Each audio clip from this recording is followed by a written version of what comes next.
Hello, folks. Welcome to the HireMyVA Team and Business Building Podcast brought to you by ugozi.com. And in this podcast, and of course at HireMyVA, we help you to reclaim your freedom through hiring and thriving with virtual assistants without breaking the bank. That is your bank. I can draw that out a little bit more next time. I think I should do that. Hey, I'm Dave You're Braun. still feeling the groove. Yes. I am. Yeah. Interrupted me. Stop it. Wow. Hey, A little touchy. I am.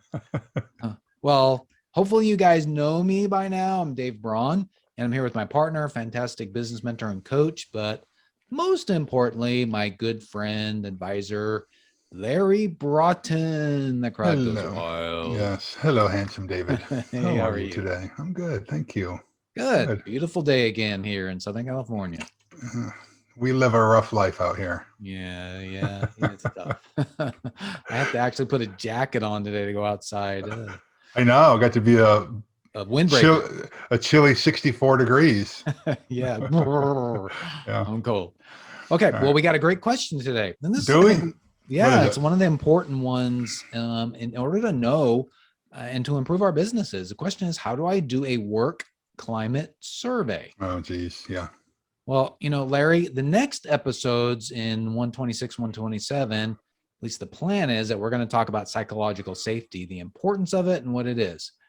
The question, though, is how do you even know you have it present in your workplace? You got to start asking people. And Larry, I know that you have long advocated doing a work climate survey. So what we're going to do is we're just going to have a quick conversation about this. So talk to us about what it is, how you do it. And of course, many of our listeners have a very small team, maybe one person or two, or are considering hiring their first person and maybe a virtual assistant. Yeah. So how can we do a work climate survey and get answers that are true, that the person is not giving things that we may want to just hear because we can't really make it anonymous. But I think a good way to approach it is we can tackle it from a general perspective that can apply to a bunch of businesses, and then we can go into some of the nuances of one or two people. So let's let me riff on this for a little bit. Before that, though, let's talk about how the sausage is made here. You are the one who does the planning for most of these episodes. I show up. I usually don't even know what the heck we're talking about until we get on here, right? Yeah. And so the ones for the next couple you said are going to be on what? Psychological safety? Yeah. Those may be controversial. Yeah. Good. If it's what I think you want to talk about, because I'm not always an advocate for psychological safety in some areas. I think that we need to be dangerous sometimes, but I do think that we have to have cultures where people aren't ostracized or bullied, those types of things. And oftentimes leaders don't even know that kind of stuff's going on in the organization because they're so focused on their own stuff. Right. And that's a leadership problem. Right. So years ago, Dave, I started learning about this kind of stuff, frankly, just in sports, right? When you watch sports teams, how is it you could have a bunch of individuals that are so good, when it comes down to team performance, they suck. And oftentimes it's because of the dynamics that are happening between the individuals on the team, or the dynamics between the coach or the leader and the team members, right? So that's where it first hit my radar. And in sports, it's pretty obvious a lot of times. Like, it wasn't that long ago, Tampa Bay Bucks, Antonio Brown threw off his t-shirt or his jersey in the middle of the game, threw it in the stands, and walked off the field, and in the middle of the game. Yeah. And that most likely that wasn't because one thing happened that triggered it. This was a long tail of things that led up to this. Not a long tail, but there was a long fuse that led up to this. A slow burn, as they sometimes say, right? So then in martial arts, I saw that there were some senseis treated their students one way and got a certain result. Other students or other senseis and grandmasters or whatever instructors treated their students a different way, got different results. I guess I've always been a student of behavior, watching how do people respond to stimuli, which is one of the reasons I love the Colby A index so much. But then truly, Dave, it all came to fruition for me. Like it all culminated when I was in special forces, when I was going through the qualification course in order to get into the Green Berets, when we were doing peer reviews on each other and realized we may have some really super high performers, but they're jerks on the team. Mm. They're jerks to their team members. Like you wouldn't want them on your team, right? So you could get peered out.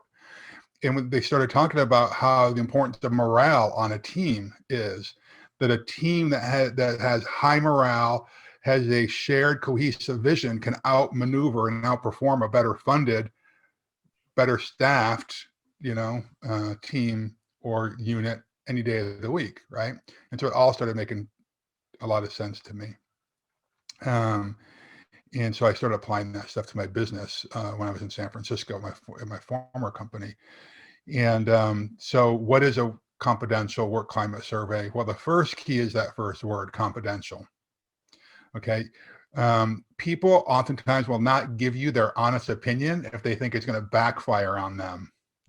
Yes. Okay. If it's going to get me in trouble, if I'm going to get my hours cut, or I'm going to be somehow damaged or manipulated because I share my ideas with you. And so if you have a culture where any of that stuff is going on, don't expect that the first couple of surveys you do will be honest. That's a really good point. So what you're saying is that this work climate survey is not a one-time thing. No, it's an ongoing thing. Now, what we do in our organization, when we take on new hotels, for those who don't know, I have a hotel company. And when we were running over 20 hotels at the same time, what we would do is we would do the initial work climate survey within 30 days of our acquisition of the hotel to kind of get a benchmark. Where are we starting, right? And if we could do it within that first week, even better, right? Yeah. But then we would do one 6 months later, and then we were doing them annually after that, okay? Or if we just felt like, hey, our guest service scores are going down, or we're having a problem in this area or that area, we might do a kind of an impromptu work climate survey just to see what the hell is going on here.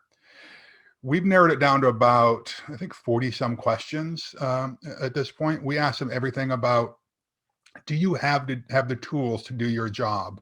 All right, so why is that important, Dave? I use this example a lot because we've talked about this oftentimes throughout these podcasts.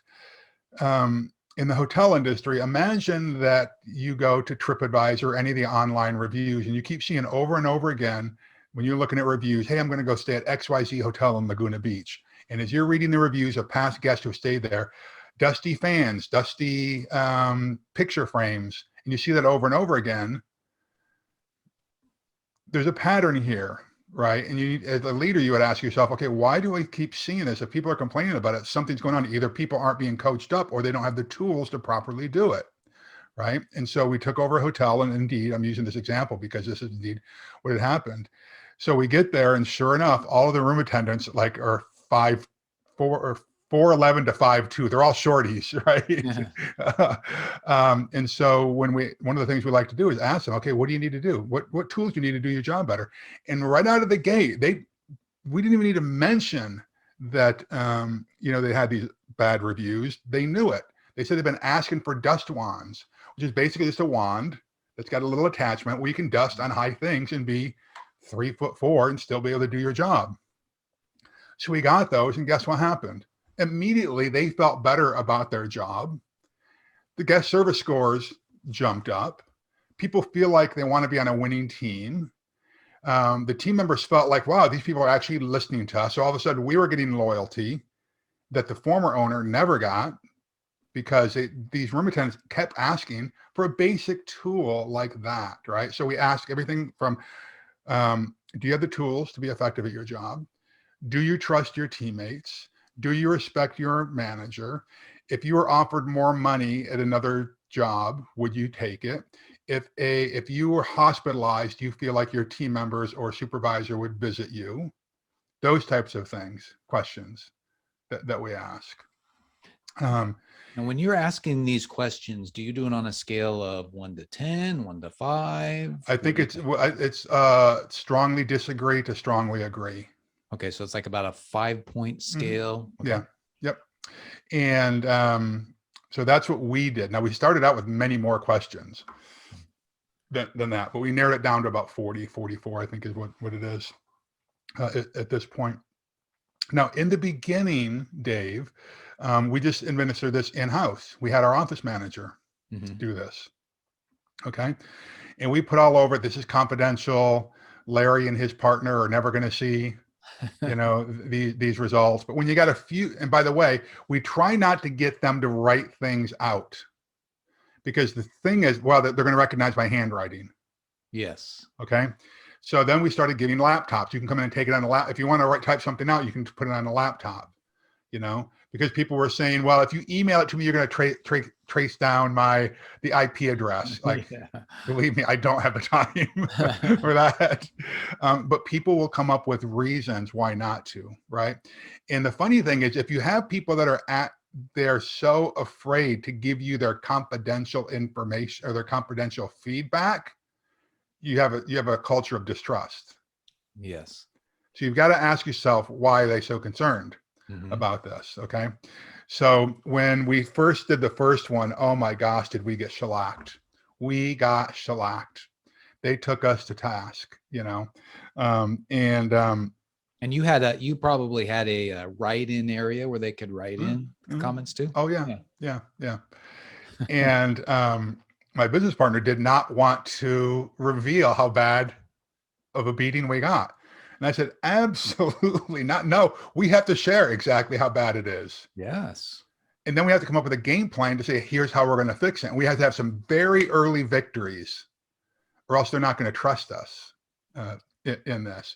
And I said, this is so low. Now, it's not like we got 1s out of 5s. It's like we got 3s, and some of them we got 2s, and some we got 5s, but it wasn't like sunshine, lollipops, and rainbows in Larryland, right? And so I said, at least this is the bottom. Everything is up from here, and we can celebrate these victories from here, because still our turnover was still pretty low in the organization, right? So there was some kind of appeal that they were sticking around for. But the as a leader, if you tell someone, I want your honest, confidential feedback, you better be ready for it. And what we found is there will always be icon toppling. You know what I mean by that? There will be always someone who's going to try to knock you off the hill. Okay. The bigger your organization becomes, you will have people in the organization who thinks that Larry's too big for his own britches.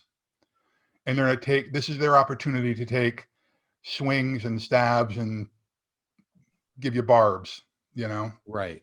You just have to accept that goes along with it. And do you have thick enough skin to handle it? No matter how great you are, you're always going to have a few people that are going to hate you. That's right. Yeah. And if you don't, then you are not pushing the envelope enough. No one is universally loved. No one. And I mean no one. The most perfect person who ever walked the earth, there had haters. Okay. Yeah. So, all right. So no one is universally loved. So what we ended up doing is going to the entire organization and saying, okay, here's the results that we got. Yes, this stung. Thank goodness you guys gave this to us so that we can now come back and we can make it better. And here's the action plan that we're going to do to address some of these things. And by the way, some of these things, there's nothing we can do about it. The building is as old as it is. Yes, does the building need to have a $10 million renovation? Yes, but we're not going to do a $10 million renovation. So let's figure out what are other things that we can do, right? Okay. I think part of the challenge, though, Dave, is you had said, what do you do? Oh, by the way, so we just did it in-house. And then as we grew, we realized people still didn't trust this. And so we handed it over to either, depending on my current hotel organization, my former one, we handed it over to our insurance company to do, or to our HR, an outside outsourced HR firm to deliver for us. Okay. And then they do the tabulation, they get it back to us, and it's, and then people really start to trust it. Dave, the challenge, I think, is what do you do, as you said, if you've only got a couple of team members, right, to do this? Well, I think you can bring someone in from the outside and you can set it up. Make sure that you are setting this up well in advance by saying, hey, we're going to be doing this. I really want your feedback. I truly do. No one's going to lose their job because of it.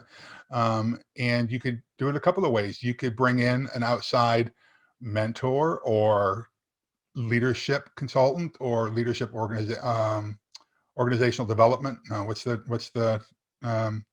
Organizational development professional or HR professional from the outside. You know, you can go to SHRM or someplace like that, find somebody who's certified and come in and deliver the written questionnaire, or just sit down and say, here are some of the areas that I'd like us to talk about. And then just you interview the people and then give me a written report back. The interesting thing, Dave, here is you need to ask the questions. Whether it's done formally or informally, you need to be offering queries to your team members. How are we doing? If you were in my shoes, how would you do things differently? That's a good question. You know, what's my blind spot when it comes to leadership or dealing with our clients? That's a good question, right? Absolutely. Don't say to yourself, well, gosh, I only got 2 team members plus me. It doesn't really matter. They say they like me. They're showing up. If you ask probing questions, I've got a former mentor, Bob Beal, who says something like, if you want profound answers, you got to ask profound questions. Yes. Right? So ask profound questions. Ask questions that could hurt your ego a little bit, you know, but that's how you're going to grow. Well, and Whether they're saying it out loud or not, they're thinking it. Wouldn't it be better that you know it and then you can address it? Well, and that's assuming that the reason that you're doing this is because you want to grow. You want the honest feedback. If you're doing it because you want to stroke your ego, you think you're doing great, that kind of stuff, or to say it, hey, I did it and we're 10 out of 10, then that's the wrong attitude. You don't do it. So the whole premise behind doing this is that you want to have a better organization. You want to become a better leader. If you My sense is if you ever got a 10 out of 10 survey, you're not asking the right questions. Yeah. So so it all starts with you, listener / watcher, and your attitude and how you want this done.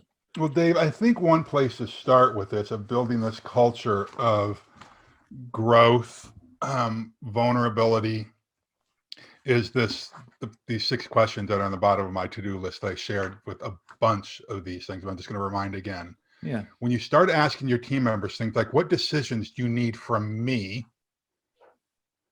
What problems are keeping you from your priorities? What plans are you making, which we haven't discussed?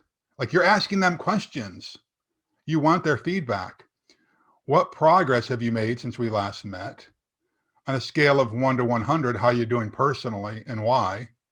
How can I keep you in my thoughts and prayers? You start building a culture like that. When you do, and you just start asking those questions on a regular basis, and you build relationships. Like, I can tell you that there are people in our organization now, and believe me, we are not a perfect organization. I still lose my mind sometimes. I still am less than respectful at times. But I do think that you will find everyone in our organization that, yeah, Larry loves us. Larry cares about us. Larry wants honest feedback. And I don't think there's anyone in the organization, I don't think, because they do give me feedback. They tell me, you've heard it, Dave. People will say, hey, Larry, you said you're not going to do this, but you're doing this right now. Right? If we had a culture, Dave, where people lost their jobs because of that, they wouldn't say it. For sure. Right?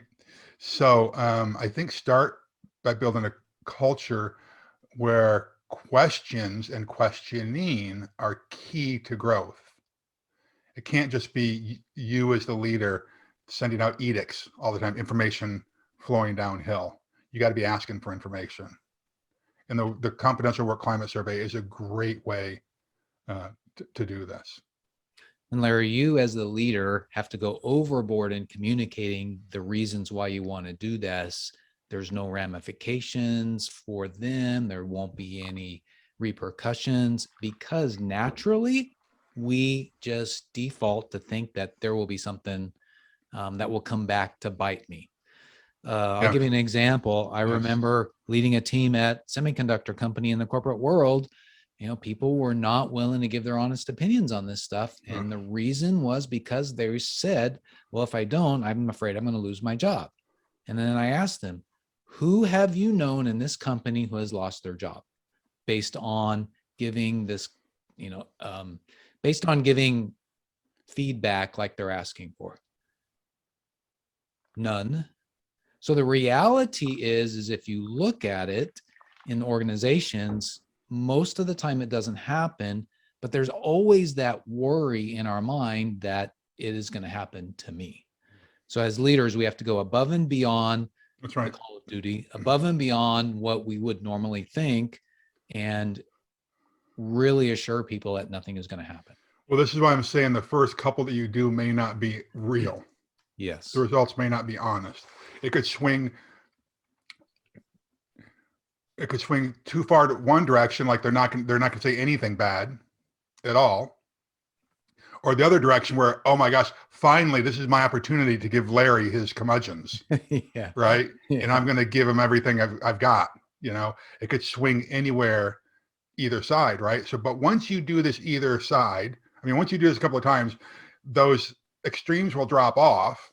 When people will realize, well, gosh, they really do want this information. Mm-hmm. We actually are being heard. We actually are improving as an organization.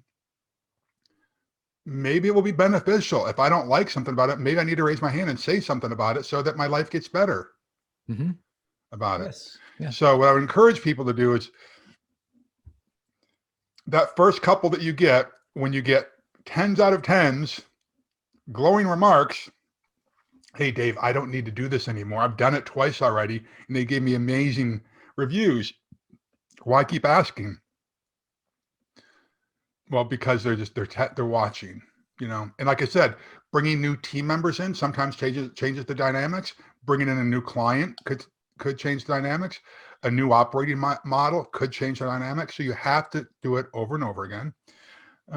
So that's if you're getting really good ones. And if you're getting really bad ones, say, ugh, I'm never going to do this again. It was just too painful, and it's too embarrassing. No, listen, team members are watching. Like, they know the real you, whether they're going to speak up or not. And it's better what they're thinking than not, because you have a sense of it. They have a sense of you. And this could be an opportunity. And I've seen this happen. I've seen it happen where leaders, because you and I have been talking about this with our coaching clients for a long time, where a leader was perceived one way and they got skewered from doing a confidential work climate survey, but they handled it appropriately. They listened to what their team members were saying. They fixed some of the systems. They worked on changing the culture, and they became a better organization and a better leader because of it. Truly, I think only good things can come out of it if you're honest and have the courage to deal with it head on. Because ultimately, if you don't do it, stuff is going to sneak up on you, and it could capsize your organization, ambush you and your reputation, and you're not even aware of it. Oh my gosh, in so many ways. You could start having problems with your clients. You're going to have problems. Team members could start leaving, and you don't know exactly why. So it's better as a leader to get ahead of this. Yeah, for sure. So, and I like the frequency you talked about, once a year, if you think things are kind of smoothed out, but then if there are problems, doing it, maybe every 6 months or maybe 3 months, if it's that. But how bad it is.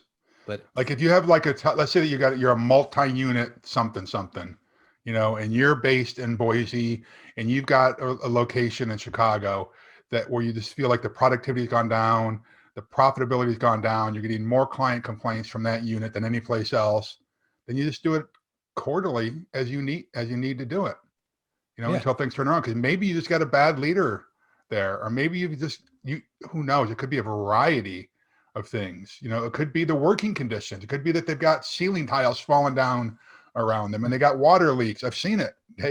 Right? They got a major piece of equipment that's supposed to be producing 70% of their product, and it's broken down half the time. Yeah, there's going to be frustration. And sometimes, the unit leader or the unit manager is afraid to bring this stuff up, because I think it's a reflection on them. Yeah. There's so many things that could come up about this.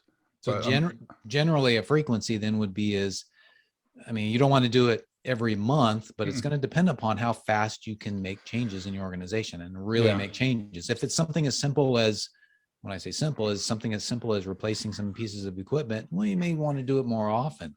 But if it's something that's, or like a tool issue, but if it's something that's a little bit more related to the overall culture, then you may have to do it 6 months, because it takes a little bit of time to switch stuff around.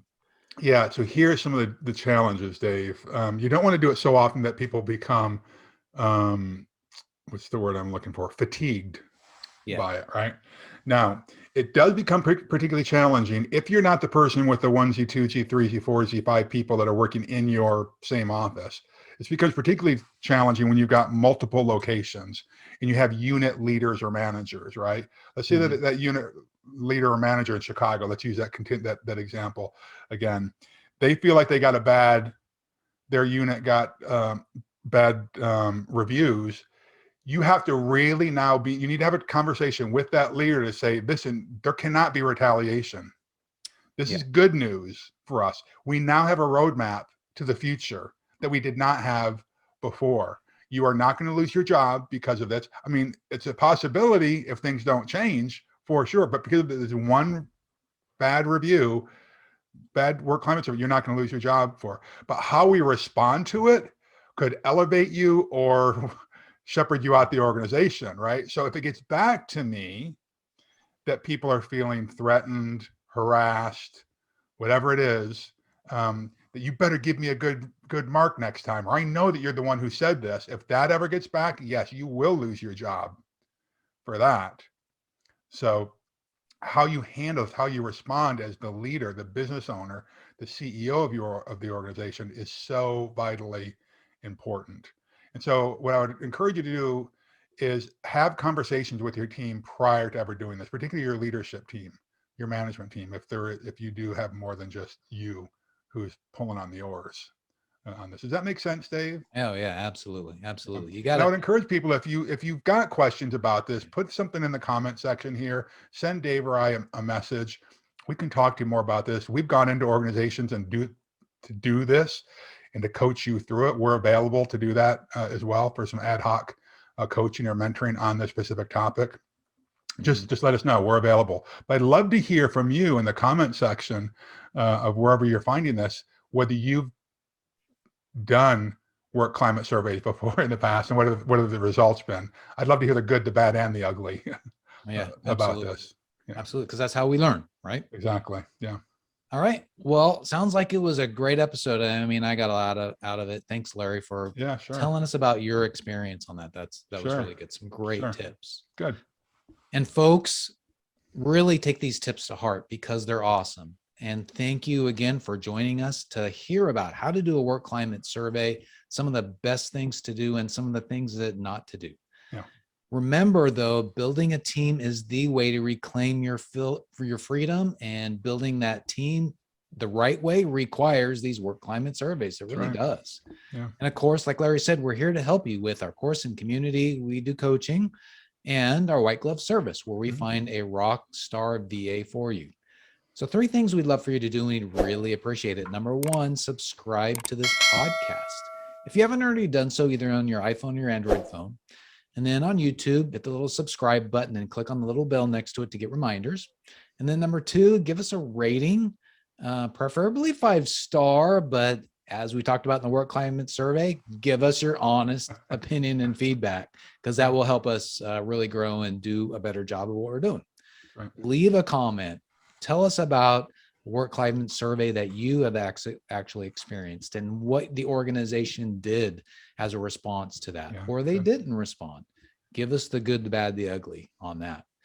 And then the third thing is go to HireMyVA.com for more information on our course in community and our white glove service. Remember, even without experience, you'll learn how to prepare for, hire, and thrive with virtual assistants. Larry and I have helped a lot of folks. We want to help you too. So just go to HireMyVA.com for more information. All right, my friends, do yourself a favor, do the world a favor. Go do something significant today. God bless you, God keep you, and God hold you. We'll talk to you next time. We'll see you. Bye. Okay. Bye, folks.